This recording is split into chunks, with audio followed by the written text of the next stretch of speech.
Hey, what's up? So basically there's 4 parts to this video. The first part will be going through the parts list, the second part will be assembly, the third part will be going through some Vesc settings, and the fourth part will be a general review of the project. Now before I started this project I did actually do some calcs on expected top speed and things of that nature, but basically I'm a 75 kg guy, and with the following setup you should have more than enough speed for general use on level ground and enough power to go up small inclines. Parts list. So in no particular order, the parts you'll need for this project are a longboard, a set of trucks and wheels, a motor mount, a transmission system, a container, a Vesc, some batteries, and a radio controller. Now to go over that list in a little more detail, the longboard I think speaks for itself.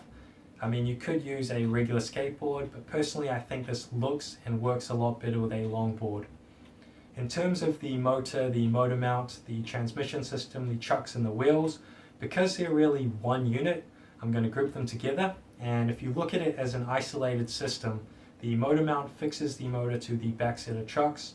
The transmission system, which in this case is a belt drive, transmits the rotation from the motor to the back wheel, which in turn propels the skateboard forward. Note that in this case there is a 16 tooth gear on the motor and a 48 tooth gear on the back wheel, which is a 3:1 gear ratio. And this essentially allows the motor to apply a greater torque to the back wheel, which is needed to carry a heavy load such as a person. The motor I'm using is a 270 kV N5065 brushless outrunner. And to give a quick glossary on some of those terms, the kV in 270 kV stands for RPM per volt. The 5065 and N5065 can really be looked at separately, where the 50 refers to the diameter of the motor shell and the 65 refers to the length. Outrunner basically implies the motor shell rotates when the motor is turned on, and this is in contrast to an inrunner where the motor shell is fixed when the motor is turned on. The container I'm using is a basic Sistema lunchbox container, and this basically just holds all the parts together, but it also helps to prevent any residual water from hitting the electronics. The Vesc is really a topic of its own, so without going into too much detail, it's basically a souped up ESC, which stands for electronic speed controller, and this is used to control the motor. I'm not too sure what the V in Vesc stands for. My guess is that it's named after its developer, Benjamin Vetter. The batteries I'm using are 5000 mAh 30C 3S1P LiPo batteries, and I'm using 2 of these. Again, to give a quick glossary on some of those terms, 5000 mAh is the capacity of the battery, which indicates how long you can use the battery for. So in this case where it's 5000 mAh, essentially that means the battery can output 5 amps of current for 1 hour. Or another way to look at it is it could output 2.5 amps of current for 2 hours. The 30C rating on the battery indicates the battery can discharge at 30 times the capacity rating. So in this case where it's 5000 mAh 30C, the battery could discharge at 150 amps, but this would only last 2 minutes. The 3S1P term on the battery refers to the cell arrangement within the battery, and in this case where it's 3S1P, this means that there are 3 cells in series with no cells in parallel. In comparison, if you had a 3S2P battery, you would have 3 cells in series with each cell in parallel to another cell. Just a quick note on LiPo cells, the nominal value of each cell is 3.7 volts. The charged value is 4.2 volts, and you should never let a cell drop below 3 volts. Also, when selecting parts, once you've selected a motor and know how much current it may draw, you should select an ESC with a current rating that is 5 to 10 amps higher as a safety margin. Alternatively, you can also look into Vescs. The batteries you select should also have a discharge current rating that is higher than the ESC's current rating. The radio controller I'm using is a trigger-based 2.4 GHz transmitter and receiver with basic pull-push functionality. onto assembly. Now because my motor mount, transmission system, trucks and wheels have come pre-assembled, this part should be pretty simple. So the first thing you'll want to do is attach your trucks to your longboard, which I've done here. After that, you'll want to attach your container. But before you do this, I'd recommend doing a mock-up of your wiring to see how everything would be laid out. Just a quick hint, you may need some Loctite glue for your bolts because the vibrations while riding can otherwise cause the nuts to come loose. Next, connect the motor to the Vesc using the 3 banana connectors. One thing to note here is that once everything is set up, if for some reason the motor is spinning the wrong direction, simply switch 2 of these wires to correct this. The next step is to connect the batteries to the Vesc, and to do this I have this contraption here, which connects the 2 batteries in series with the Vesc and an open load. Now if you short the open, it will complete the circuit loop and the Vesc will turn on. This effectively acts as an on-off mechanism, and you can see I have this connector here which acts as a short. This is no ordinary connector however, and you can see there is this green label here. Note that this is actually a special type of connector known as an anti-spark and serves a secondary purpose which I'll come back to and explain in a second. The last piece you need to connect is the radio controller. To do this, plug your BEC, short for battery eliminator circuit, to your receiver, or channel 2 in this case. The battery eliminator circuit basically supplies a regulated 5 volt source and receives a signal from the transmitter to control the motor. Just be aware that the wires on the BEC must match the pins on the receiver, where brown is ground, red is 5 volts, and yellow is signal. Now when you first get it, the controller is unlikely to have been bound, so the first thing you got to do is bind the transmitter to the receiver. In this case, all you have to do is plug the binding loop in the bind channel, which is channel 4, hold down the pair or bind button on your remote, and switch the remote on. You should see the flashing blue LED on the receiver turn solid blue. This indicates the binding is complete and you can release the button and unplug the binding loop. Now all we need to do is configure the Vesc settings, but before I do this, I want to explain the anti-spark. So if you're familiar with ESCs, you'll know that it's not uncommon for the connectors to spark when you plug your batteries to your ESC. This is caused by a large inrush current, likely due to a capacitor initially appearing as a short. What the anti-spark does is provide some resistance to the seemingly shorted circuit to reduce the initial surge of current and ultimately eliminate the spark. I'm currently using an XT90 anti-spark connector, and the way it works is it has a green band that separates the top part from the bottom part. When only the top part is connected, i.e. when you first plug in, the connector provides resistance.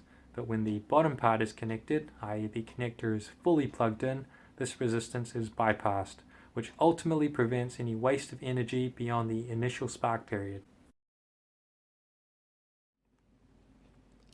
Vesc settings. So after everything's been assembled, wired and powered up, connect the Vesc to your computer using a micro B cable. Next, open up BLDC tool on your computer, which is a free downloadable program. Once that's open, if you can't see everything on one screen, simply double click the title bar to resize.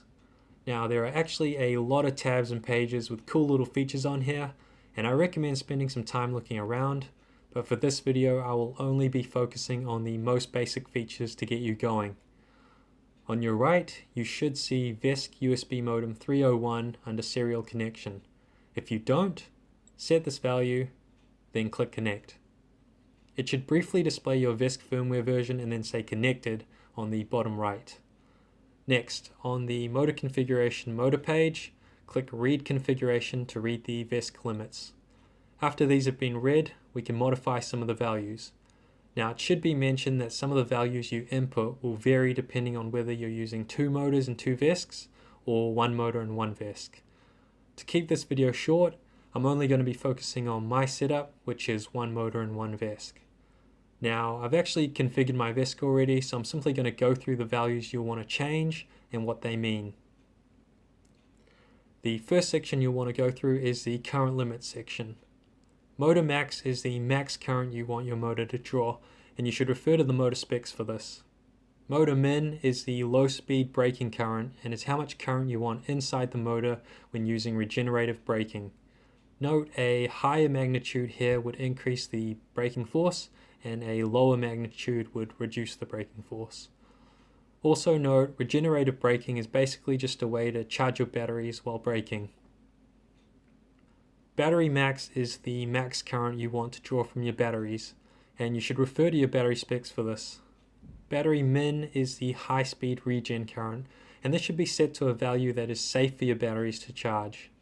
Note again, a higher magnitude here would increase the braking force, and a lower magnitude would reduce the braking force.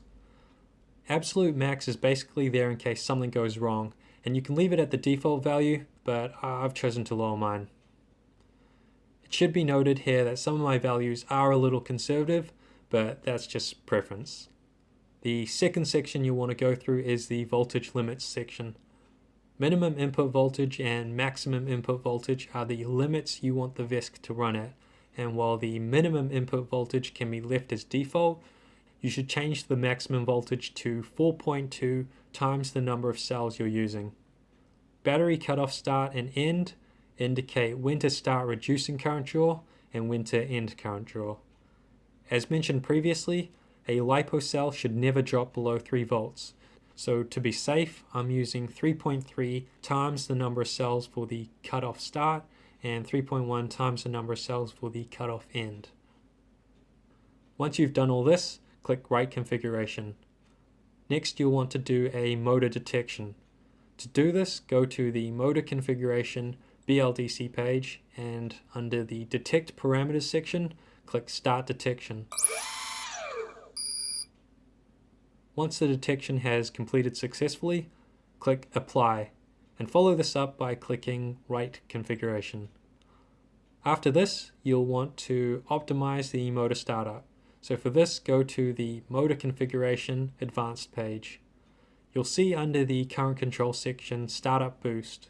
For a geared system like mine, it is recommended not to raise this value over 0.05, and I've found that 0.03 seems to work fine for me. So set this value, then click Write Configuration. Remember, you can always come back and change this later. Finally, you'll want to program for your remote. For this, go to the App Configuration General page and click Read Configuration. By default, the app to use should be UART, but if you have an RC remote controller like I do here, you'll want to set this to PPM, which stands for Pulse Position Modulation. And this is basically just a way the controller transmits its signal. Next, click Write Configuration followed by Reboot. Wait for your Vesc to restart, then click Connect. After you've done this, go to the App Configuration PPM page and click Read Configuration. By default, the control mode will be disabled. Set this to Current No Reverse with Brake and click Write Configuration. This basically means when you pull the trigger, the skateboard will go forward, and when you push the trigger, the skateboard won't reverse, but it will act as a brake. Next, click the display checkbox to get a visual of the trim on your remote.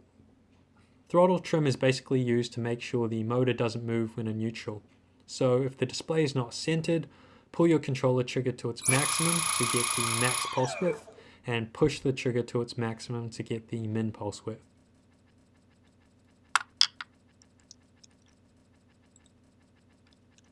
Then adjust the throttle settings accordingly. Finally, click Write Configuration, then click Disconnect. Okay, general project review. I really enjoyed this project, and I would recommend more people get involved with this kind of thing. It's a lot of fun, it's easy, you can learn something, and it's practical. You know, once you finish the project, you could ride to the shops, you could ride to the bus stop, and if you live close enough, you could even ride to work, which is pretty awesome. Now to wrap up, I hope you've enjoyed this video, I hope it's been helpful, and if you're planning to build an electric skateboard, good luck to you. Thanks.